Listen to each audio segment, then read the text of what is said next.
update on transportation and Plan B for the school year? We will start school on the 10th, and kids will ride the bus and get to school. Yes. But to do that, here's the microphone. To do that, we have had strategic planning. I will just say the least. Hold on to your seats. We do have 20 contracts open.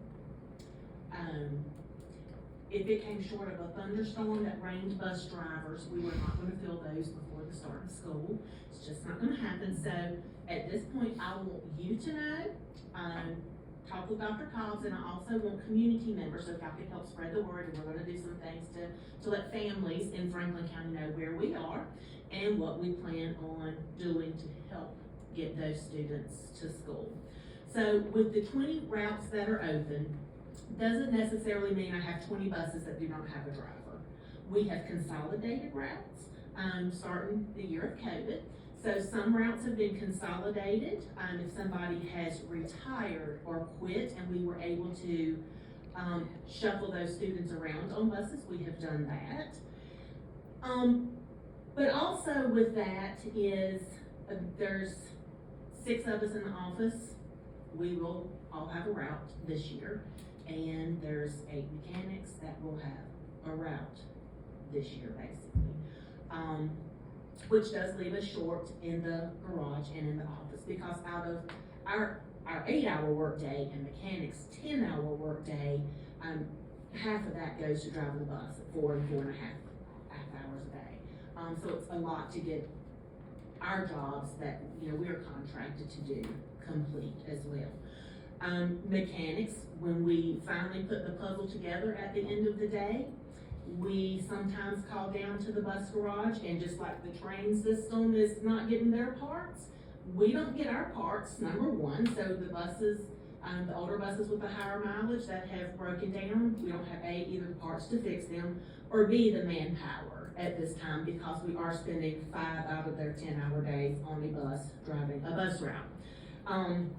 So we try to leave a mechanic in the bus garage and an individual in the office. With that being said, there were times last year that it's so chaotic around, managed chaos, yes, but it is chaotic in the morning and the afternoon. So like a lot of times I'm driving the bus, but I'm also trying to manage the radio when drivers are calling in for questions for someone in the office. That's difficult. It's not the safest practice to do. I need to be focused, and it goes for everybody in my office that is driving. So we are going to need some help in the office, along with when we have all the mechanics out on routes and we have one individual, when we do have a breakdown, a lot of times that bus is sitting there with students until we can deliver, or a mechanic can deliver those last kids on their route to get out to them. So again, be prepared, because that will be happening for us. There's no substitute bus drivers. We may have an individual that can help us on an AM route 2 times a week, or a PM route 3 times a week here and there. But to say that we have a substitute bus driver list, that doesn't happen. Years prior to the COVID years, there would be 10 people on the list. Somebody would call in, you'd call one person, have them come in and do the route. What we're doing now, it's a lot. My team is great, but in the mornings we're on the bus by 6:15. We're driving that bus. We come into the office by 8:30. Of course, their drivers are there waiting on us because they need help pulling video, helping with discipline, updating their routes, what have you. We do that. Finding time to try to create a piece to the puzzle to fix it for the afternoon route. So we work on that all day. Then to get on the bus at 2:30 and drive until after 5. We get back to the office, we have to clock out. That's our 40 hours a week is what we're clocking in and out. Only to go home, and it doesn't stop then, because then you have to start putting the pieces to the puzzle together for the next morning. So everybody has dinner, and then we collaborate again to put the pieces to the puzzle. For that AM route, we finish 9:30 or 10. But then guess what? Somebody's sick, or somebody's child's sick, or an accident has happened through the night. So we're back up at 4 o'clock doing the same thing, trying to fix it. So just y'all have supported us. I told Dr. Cox, thank you for supporting us. We are doing everything that we can. Last year we did have to call out, it was 15 elementary call outs done for the school year, which said due to bus driver shortage, and literally when we do that, there is nobody to drive the bus. Or we can't part out the route. Those parents were great. We said, can you please bring your kid to school and or bring them and take them home? If there is no additional transportation for your child, we will get them home. You just got to let us know. Out of the 15 call outs, there was about 6 students that had to have help with getting them transported home. We either put them on a bus from that school, and they made like a detour on their route to drop them. Somebody that had a vehicle went and picked them up and took them. We will get them home and we will get them to school. The timing may be a little different, but we will do it.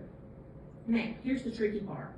We were able to do that with elementary schools because when I looked at the maps, most families live within 12 miles of each elementary school that they attend. That's not asking a whole lot. Then this year, it's going to also affect secondary. So you have people from Windy Gap, Callaway, Knapp's Road, and we're asking them. We don't have a driver. So we sat down as a group and we started looking. I asked elementary schools, parents, 10 to 12 miles to get their children to school. So we come up with activity routes.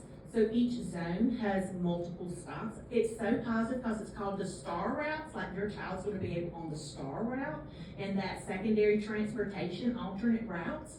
So with that being said, we're asking secondary parents when needed, that they bring their student into every elementary school will be a base school. So for example, if we don't have a secondary driver in the Burnt Chimney area, Burnt Chimney Elementary School will be one pickup, and then there's a food line there that will be a second.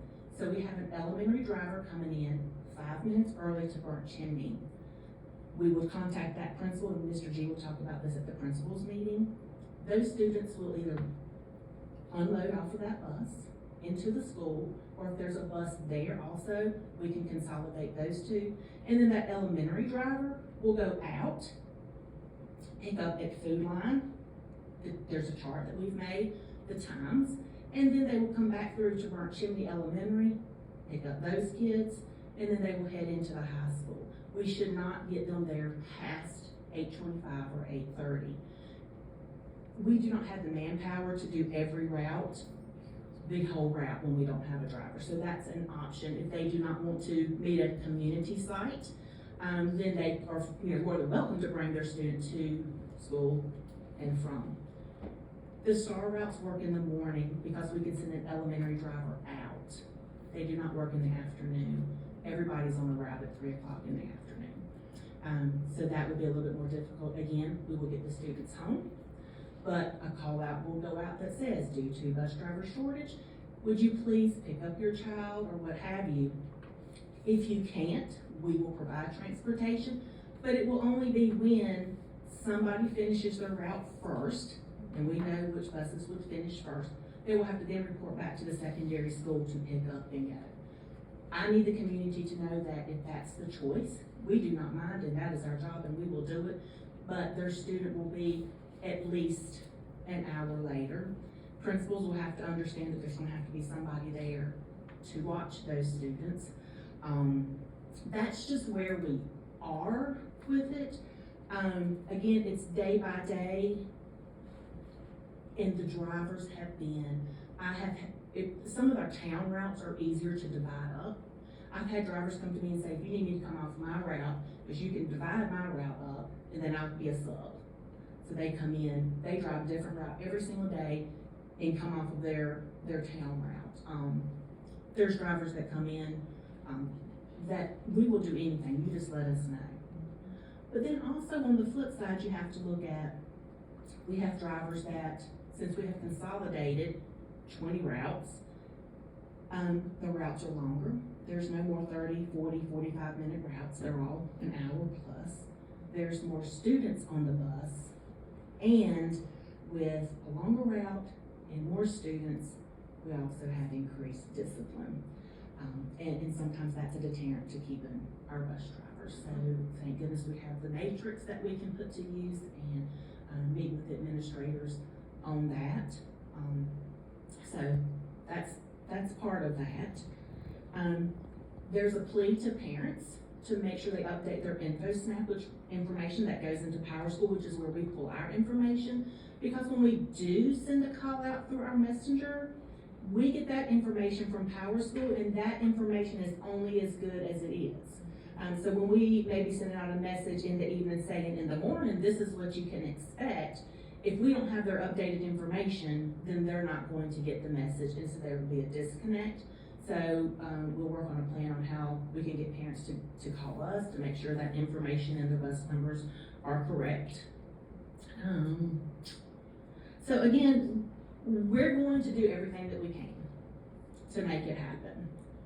We are going to have some bumps in the road. There's going to be some upset families, and I get it. But if they can start conversation now, they know it's a bus driver shortage. Reach out to your neighbors. If you all live on the same street, could you carpool if this happened? If you have to be at work at 8, but then you have another individual who maybe doesn't work that day, reach out, work together with your neighbors. Be patient with us. We're doing all that we can do, which we truly are. Got a great team, office mechanics and drivers to work with, and we won't let you down, but we'll do everything that we can. And we appreciate your support in helping us get through this. And I know this is such a complicated